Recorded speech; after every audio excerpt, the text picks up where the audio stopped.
Hi and welcome to the first depot update of 2020. In this update I'll be looking at the lighting in the sheds on the depot. I'll also be looking at some small new kits that I've got as well to add some detail to the line side.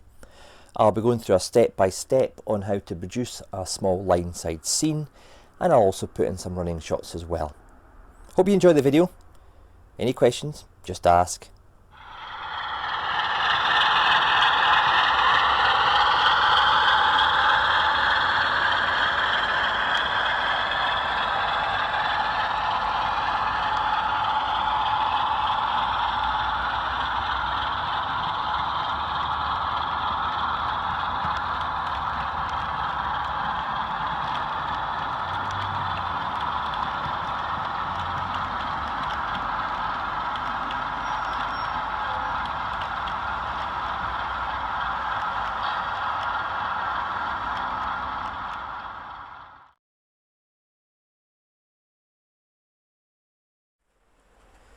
These little cable drums are from York Model Making. I picked them up a while ago now and I finally got round to making them.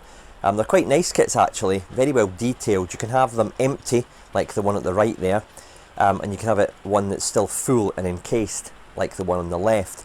And even if you don't want to do either, you can actually almost bespoke size them yourself with the parts in the kit. So it's quite a nice kit to put on a line side scene, a warehouse, or even a wagon load. So these are quite nice. They're made from plywood, quite fine. You've got to be very careful. So yeah, I've made 3 or 4 of these up actually in the pack, and I'm quite impressed, to be honest. What I've got here is some pallets from York Model Making, and they're very fine laser cut ply, and there's the natural colour as it comes in the pack, and it comes in each pallet's 5 parts. You've got the top, the bottom, and then you've got 3 length parts there to put in the middle, so that it then gives it this kind of the gaps there for the pallet truck to go in. Very fine detail, very well detailed. It's even got the individual like nails or screws along the side there for, you know, the appearance of how the pallet was assembled. And I got 10 of these in a pack. Took about half an hour to put together. Quick spray of brown, job's done. Very impressed. Another kit that I finally got around to making from York Model Making is the brick loads, if you like, that sit well on the pallets from York Model Making as well. These come in individual layers that you've got to build up, and there's obviously individual layers of bricks there, and it's very well detailed actually. I'm really impressed with these. You get 3 in a pack, and what you really need to do is just give them a base coat, and then just dry brush different colours of reddish kind of brick on them, again depending on what colour of brick you want. And that's what I've done here. You might be able to see, I don't know how well the camera's picking it up, to be honest, the individual, some of the individual brick colours, and just general variation in the tones. So I'm really impressed with these. They sit well on the pallets as well, great for a builder's yard, you know, wagon loads, truck loads. Really impressed. The final kit that I want to highlight is also a York Model Making kit, and it's a Privy or a coal house. So I can have it at the end of my garden, in one of the houses for example, for an outside loo, somewhere in the depot, for a wee convenience for the workmen when they're a distance away from the main offices with facilities. It's made from MDF, it's laser cut, and it's got a plastic laser cut door which I've painted blue and left ajar there. And you even get a little toilet that you can buy as well, and a cistern to put in there, so that's quite a neat touch. The kit itself is good for a base kit.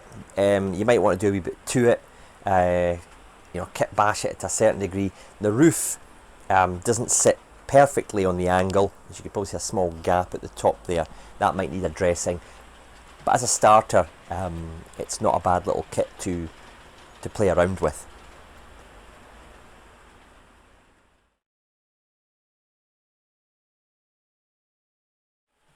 Back in the previous update I had 2 or 3 relay boxes sitting at the entrance to the depot, and they were just freshly painted. Since then I've added Graffiti, they're Railtech transfers. They do 2 or 3 graffiti packs, some just like tags like the written ones, and some more like spray painted ones like the kind of JC or something, or don't know what it's supposed to be. And then I've obviously weathered them down with some weathering powders and just sealed them with a matte varnish. You'll see in the background there one of the buffer stops, which I'll cover in the next clips. So they'll go at the entrance to the depot and meet in with all sorts of undergrowth and bushes and weeds and stuff. But I'm quite impressed with the transfers actually. They do look the part. I've added 2 buffer stops to the sidings at the depot. These are the grimy sidings where I used the Hatton's oil spill kits in the previous update. I painted them in, well, first I primed them, then I painted them in precision warning yellow, and then I gave them a bit of a dry brushing and a weathering with some powders to take the clean yellowness away from them. And then I looked at where they were on the layout and replicated the dirt and the grime around the areas which meet the rail, and you can see they blend in fairly well there. I've not ruled out painting the tops of the tracks where the buffer stops are, just take that shiny appearance of it as well. I think it looked quite good actually, and these are just the Pico ones. Because I'm on code 100, the options for more finesse and fine scale products is kind of limited to the code 75 modeler, so I had to make do with the Pico ones in this instance. But I have to say, they're very effective, very cheap, and also are the same type used in the Scottish region.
What I've got to do now is I've got to put down some scenic material here to blend it in with the area just before, and just to hide the starkness of the wall, which most of it will be obscured by bushes and weeds.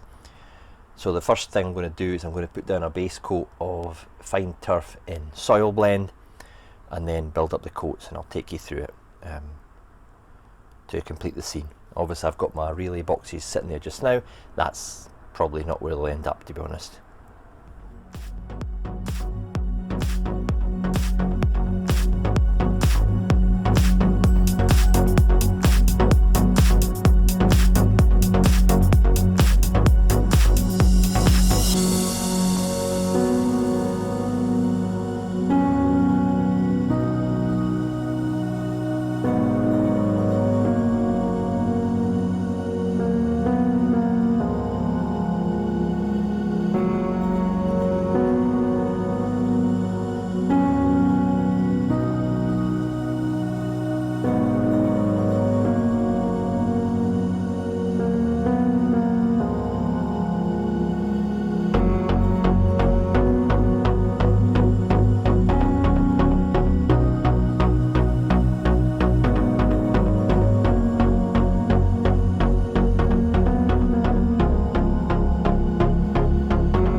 as you can see here, I've added some static grass to the scene once the base coat of turf and coarse turf was dry.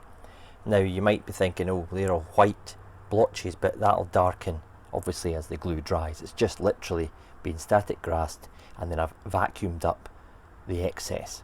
Vacuuming maybe 10-15 minutes after you've static grassed can lift the debris away, but also make the grass stand on end a little bit more as well. So I tend to do that, I say 15-20 minutes after I've static grassed, just to allow the glue to start to grab the fibres. So I'll just leave this now, and then what I'll do is I'll come back and add bushes in to the gaps. Right, the static grass is now dried, the glue has gone clear, there's no unsightly white blobs under the fibres there, so I'm ready to add the next step to the scenic build-up. What I tend to do, first of all, is before I put the static grass down, I'll position bushes where I would like them. So I'm almost pre-planning and pre-laying of the bushes. And then I'll remove them and add the static grass where the bushes are not going to be. And then, as you can see on the track here, I've got them all positioned, ready to just be put back on the layout and fixed down. Now for putting the bushes down, you can use PVA. I use Deluxe Materials Speed Bond, which is a quick drying PVA. And again, it dries clear. For putting the relay boxes in position, I've scraped away some of the scenic material, I don't know if you can see that there, just so that when I put the relay boxes down, they don't bounce around on the spongy coarse turf or any of the scatters. So they're sitting firmly on the base. It also helps embed them in a little bit, so you don't see any unsightly gaps at the bottom of the relay boxes. So they'll go in with some Rocket Rapid or Rocket Max super glue, and the rest will go in with, as I said, PVA or Speed Bond.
Well, that's the completed scene. You can see I've added some purple flowering burley eye.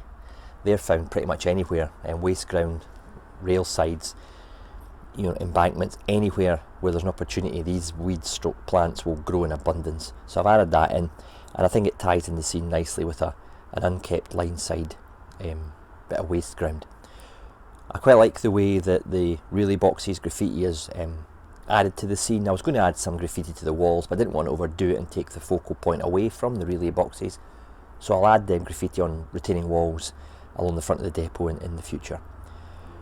If you look just at the front of the camera here, we've got some very low ground cover, some coarse turfs from Woodland Scenics with a light covering of scatter and fine turfs, just to give it a varied look. Being right next to the main line, a high speed main line at that, it's not going to get overgrown, it's not going to be allowed to be overgrown, and I've kind of am very cautious with the scenic material there. So I hope you'll agree that watching it step by step, there was nothing difficult in that. It's just a case of going through the stages, waiting for each stage to dry, and then building it up as you go along until you're happy with it.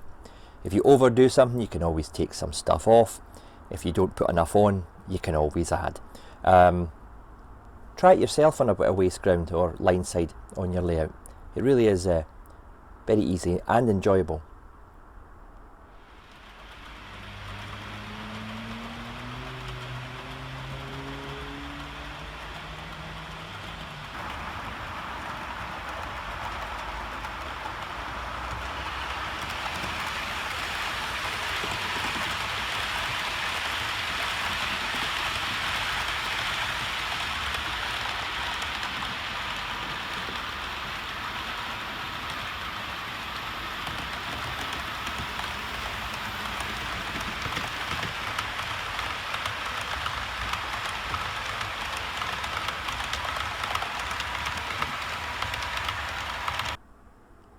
As well as the line side details such as the weeds, bushes and relay boxes, I've added in this barrier around the car parking area of the depot office. This is obviously to prevent personnel and vehicles getting too close to the line side.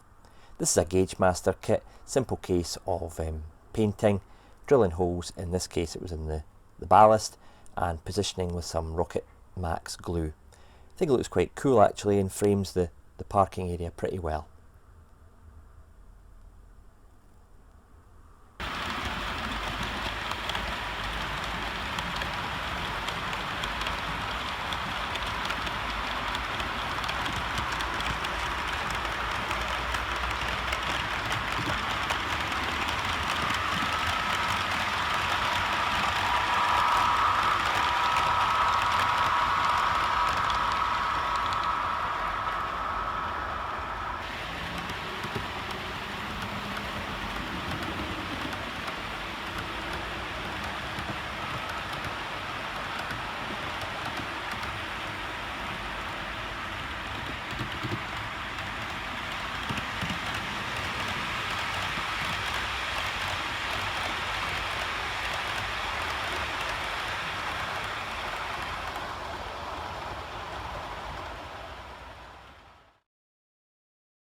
The technique I'm using for lighting the sheds at the depot is this parallel technique here, where I've got a positive rail and a negative rail, and they're thin wire. You could probably just see them, they've been painted grey just to match in with the roof of the shed. And I've got a resistor bridging from the positive to the LED there, and then I've also got the negative rail attached to the other side of the LED. You could just put one LED at the beginning, but that might affect the performance of the whole actual circuit. So I've gone for belt and braces and just put a small resistor, I think it's a 10k resistor, on each LED. These surface mount LEDs give a kind of warm white glow. I really wanted to go for a kind of yellowish glow, like a kind of 1980s style. So what I've done is I've actually used some Tamiya clear yellow and just painted it on top of the LEDs, and it actually does work, and you'll see that when it's on the layout. It gives a more kind of yellowy tinge and not the bright LED you would associate with, say, modern sheds. At the end, obviously, I've wired it into the circuit here. I've got small these thin enamelled wires that go from each of the rails, and they kind of will come down inside the side of the shed like so, and I'll be feeding them through a tube of plastic card which I've primed grey, so you don't see any wires coming down the side of the shed.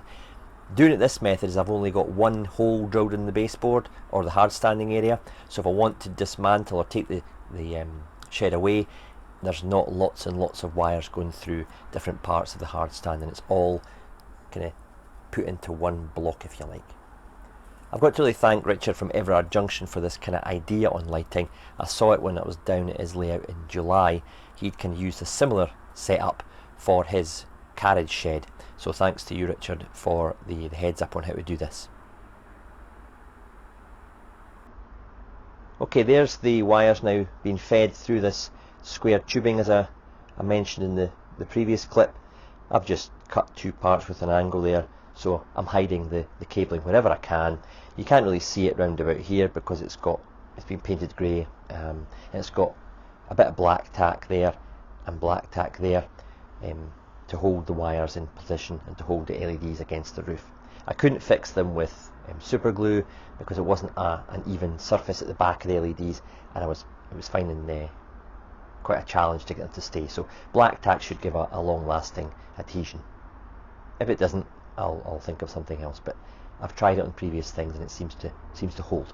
So now it's basically a case of positioning this correctly on the hard standing, drilling a hole, feeding these wires through, soldering them to the actual thicker wires that go into the bus wire, and there we go. The light up should be complete.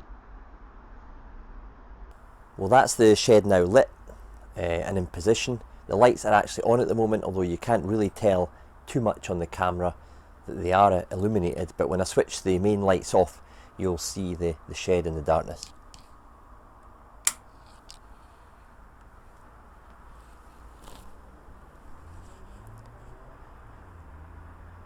Now the camera's kind of playing with the light level a little bit. It looks a bit on the dull side, but it is actually perfectly lit interior. There's very little light bleed from the windows at the side and out the front of the shed, and it's just the effect I was going for, a dimly lit yellowish light for a 1980s kind of look. If I pan round a little bit to the right, you'll see the single lane shed as well. That's lit up with the same method, with the parallel wires, with the LEDs in a parallel circuit, and I've started to populate that with some detail.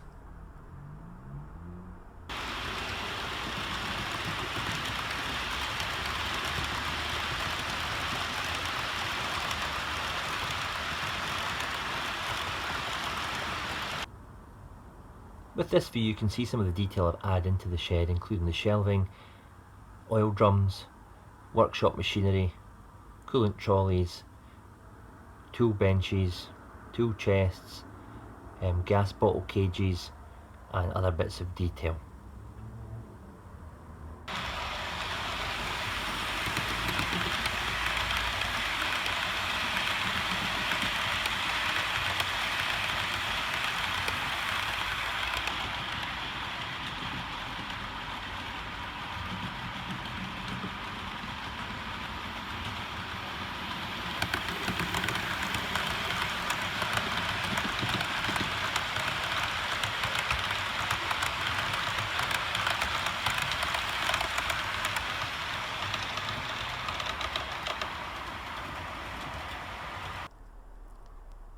Well, that's it for this update. I hope you enjoyed it and seen some techniques that you might want to try on your own layouts at home.